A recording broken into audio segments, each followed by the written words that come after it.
ठाकरे गटाचे उपनेते सुधाकर बडगुजर यांनी उघडपणे नाराजी व्यक्त केली। पक्ष संघटनेत झालेल्या बदलामुळे 10 ते 12 नेते नाराज आहेत। यात नाशिकचे महानगर प्रमुख विलास शिंदे आणि माझा समावेश असल्याचं त्यांनी कबूल केलं। त्यामुळे नाशिकमधले ठाकरे गटाचे शिलेदार भाजपच्या गळाला लागणार असल्याची चर्चा रंगली। बडगुजर यांनी कालच नाशिकमध्ये मुख्यमंत्री देवेंद्र फडणवीसांची भेट घेतली होती, त्यामुळे चर्चेला अधिक उधाण आलंय।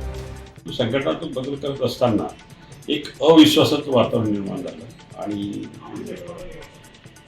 जे बदल झाले ते त्यामुळे अनेक 10-12 लोक नाराज झाले आणि तिथून मग नाराजीचा सूर हा आजपर्यंत तरी आहे। नाराजी दूर करण्याचा प्रयत्न आम्ही सातत्याने करते आहोत, परंतु विलास शिंदे सारखा महानगर प्रमुख ज्यावेळेस राजाभाऊ लोकसभेचे उमेदवार झाले त्यावेळेस विलास शिंदे असं सुधाकर बडगुजर खासदार संजय राऊत यांचे राईट हँड समजले जातात।